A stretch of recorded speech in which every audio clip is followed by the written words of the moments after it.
Okay, I think we're live. Okay, so I hope everyone can hear me. I hope everyone can see me. Thanks so much for tuning in today. My name is Crystal Neerman with the Dog Psychology and Training Center. And today's topic is going to be puppy nutrition. So we had some friends reach out to us who are getting a new puppy. 'Tis the season for COVID puppies, yeah? And so they're getting a new puppy and they just had some questions. Should they keep it on the same food the breeder had the pup, kind of the do's and don'ts, best treats, what's good, what's bad. And so that is going to be our topic today. So we're going to talk about puppy nutrition, not so much what puppies need.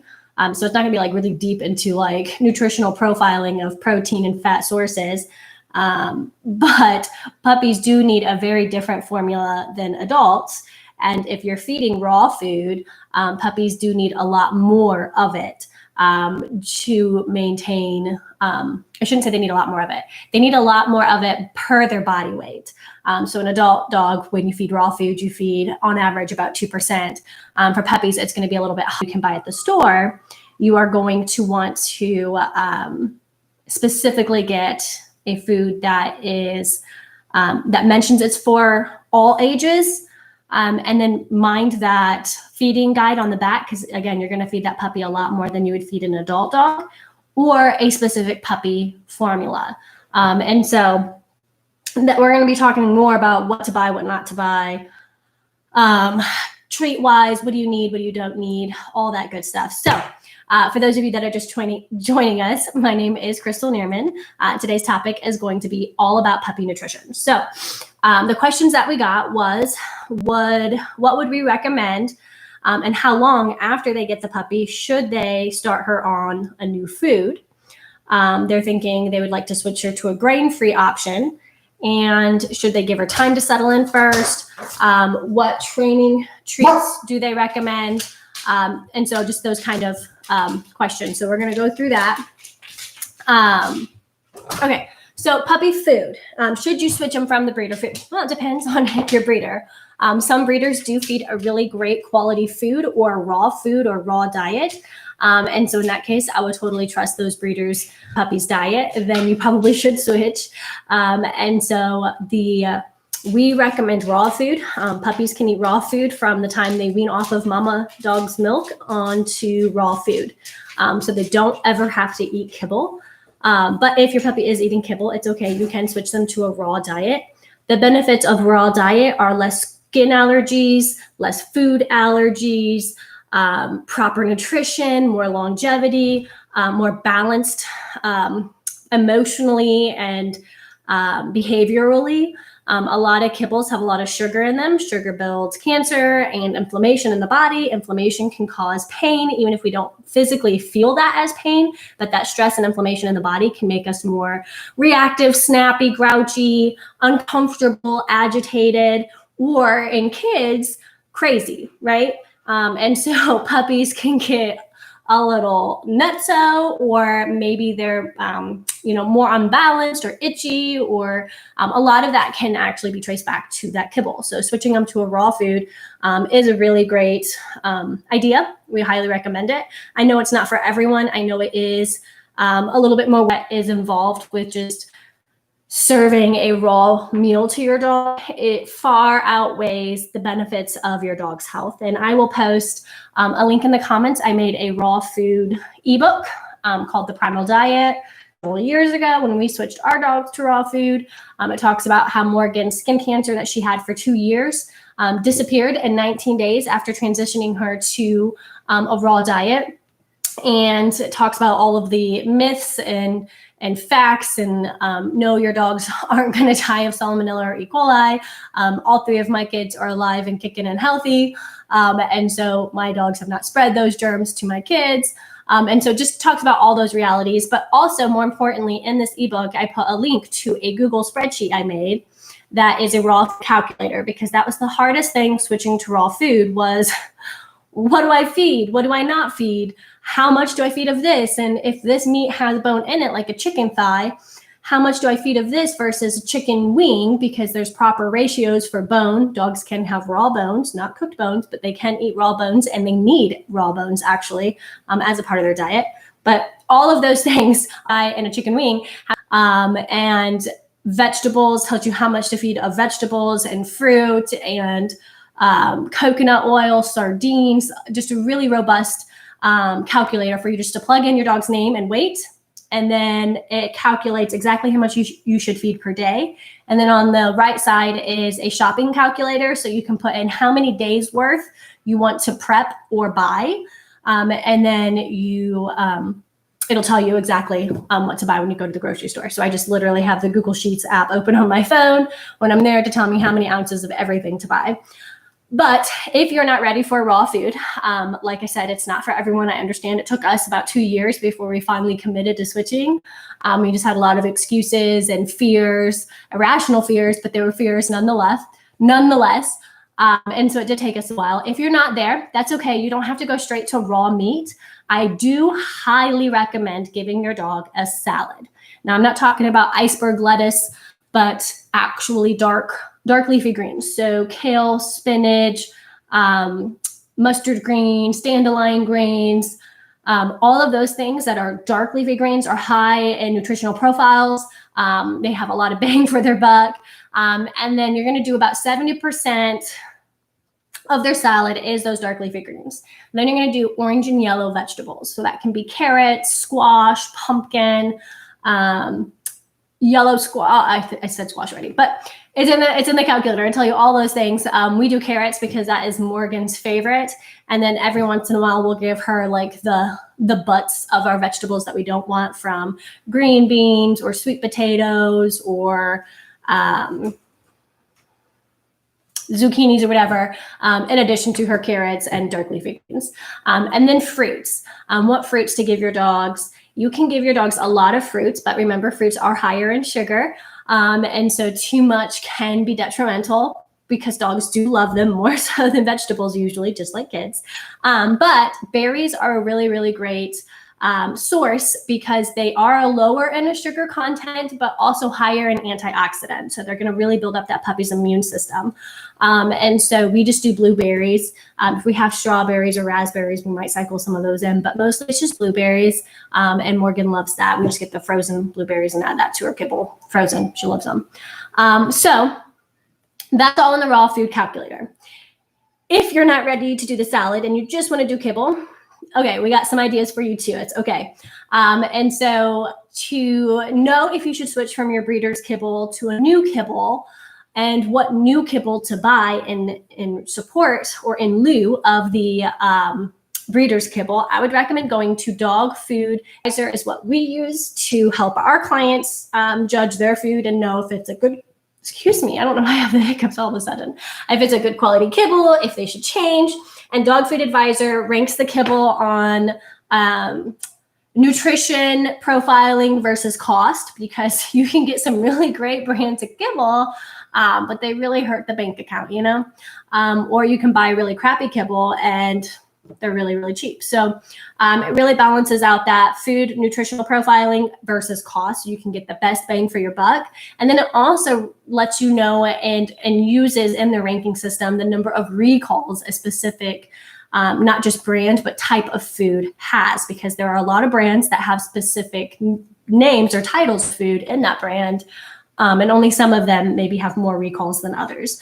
And so that's a great resource to go to and just scroll through. You can just plug in a couple different brands or a lot like us, and just see what's out there. We usually recommend going for a 4-star or up. If you get a 3.5 star, maybe okay, but generally we try to shoot for a 4-star out of 5 as far as what we would recommend and use personally. Let's see. So treats. Oh, and grain-free. Should you switch to grain-free? There's a lot of mixed stuff out there.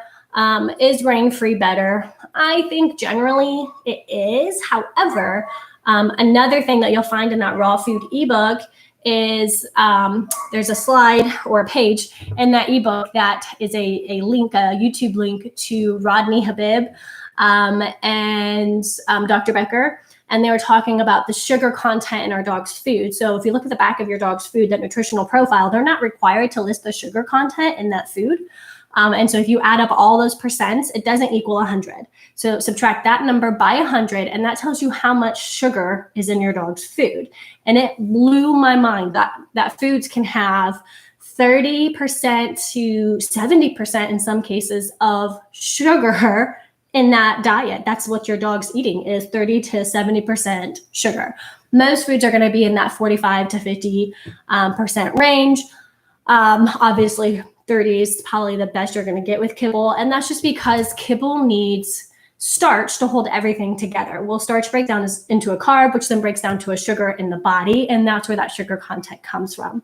Dogs are omnivores in the wild. They eat meat. And inside of that meat, they have vegetables and fruit and other plant life that animal has ate. And sometimes they do scavenge. My dog, before we switched her to raw food, was always eating her grass. And what I found was that she actually likes certain plants that us humans can eat as salad, and dandelions. And so we can actually feed her dandelions now as part of her salad, and she doesn't eat the grass as much. So I think she was trying to supplement herself before we realized the benefit of dark leafy greens for dogs. But anyways, so grain-free or not. So in that video, they show a lot of different brands, but they show the sugar content in each of those bags.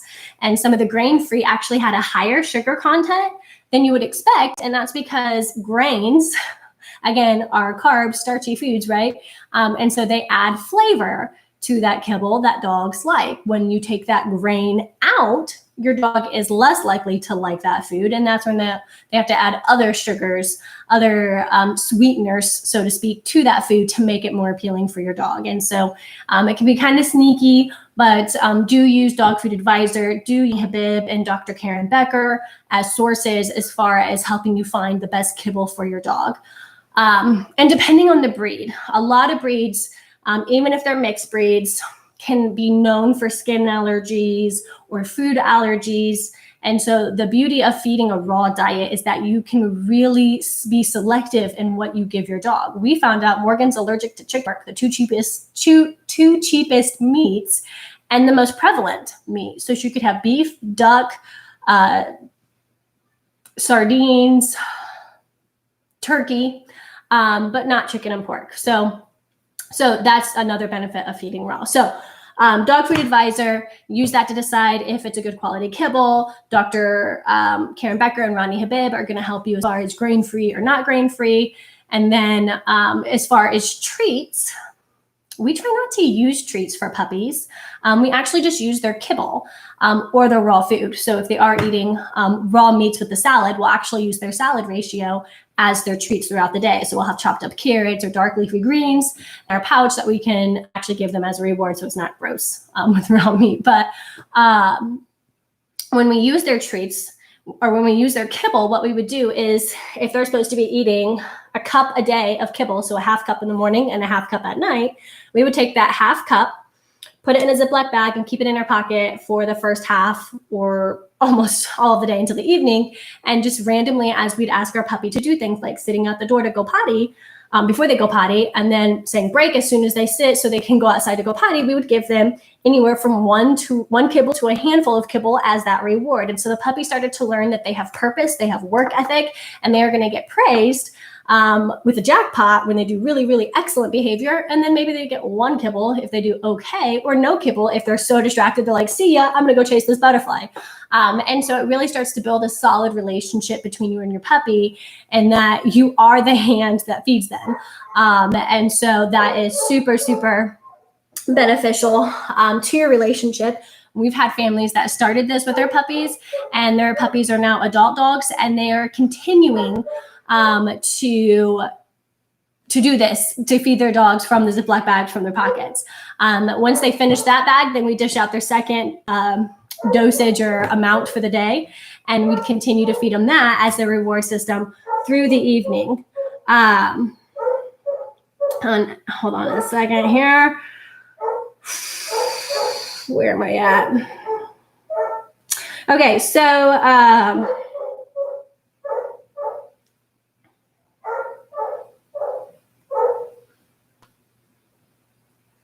Let's see. So kibble, use that. If your dog is not into the kibble at all, and maybe you're wanting to switch it, but you're not there yet, and you know it's a bad kibble, and you'd rather not keep feeding it to them because it's crap, and you know that there's going to be a better food, you can use the new food that you're going to switch your puppy to as that reward. It's different from the kibble, and your puppy will start. It's also a presentation. Puppies are very subjective to you and your energy. So if you're just kind of like, yeah, here you go, your puppy's going to be like, really? That's it? But if you're like, oh, what a good puppy, here you go, your puppy's going to be like, yes, this is amazing. Even if it's the same kibble they've been eating for the last 3 months. So they're very, very persuasive in that way. And then the other thing is, if that doesn't work and you do want to actually do treats, carrots, chopped up carrots are our favorite, or you can get like the shredded carrots.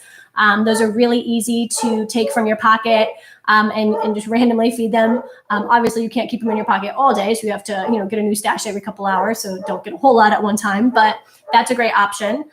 Freeze-dried liver smells really gross, but to dogs, it is gold. And so that is another, if you're going to do a dry food, freeze-dried liver is a great supplement because liver is fantastic for dogs. It has a lot of nutritional properties in it. And because of its nasty aroma, dogs are obsessed with it. So definitely don't hesitate to use freeze-dried liver. You can try, like they have like sweet potatoes, skins, or like slices that you can use. When you're working with a puppy, they have puppy teeth. They have fragile teeth. They're not quite fully formed. And so you want to make sure that whatever treat source you're using is small enough for a quick reward. What I mean by that is it shouldn't take your puppy more than 1 or 2 seconds to eat that in whole. If it takes your puppy 5 seconds or longer, that is a food that is too hard for your puppy to digest for a reward. It might be a great treat for another time, but as for a reward to proper behavior, you definitely don't want to have something you have to wait a long time before you can move on to the next topic or training lesson for your puppy.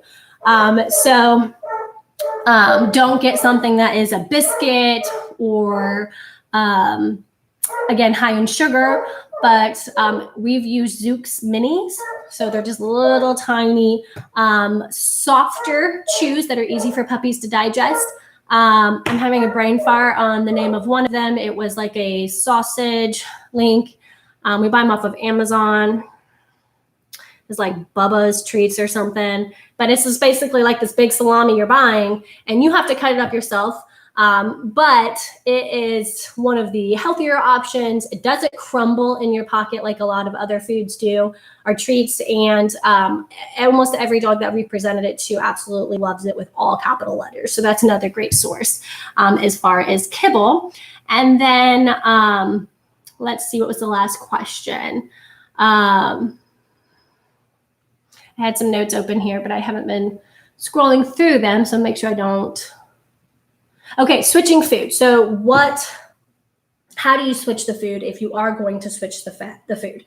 So you have 2 options. Some breeders do give you a to-go bag of the puppy's food. So if it's like a gallon-sized Ziploc bag, I would definitely go to the store the next morning, buy the kibble that you do want to switch your puppy to, and start transitioning immediately. If the breeder is not giving you any puppy food, do find out what that breeder is feeding and buy a small bag from the pet store, and then buy the bag that you want to switch your puppy to.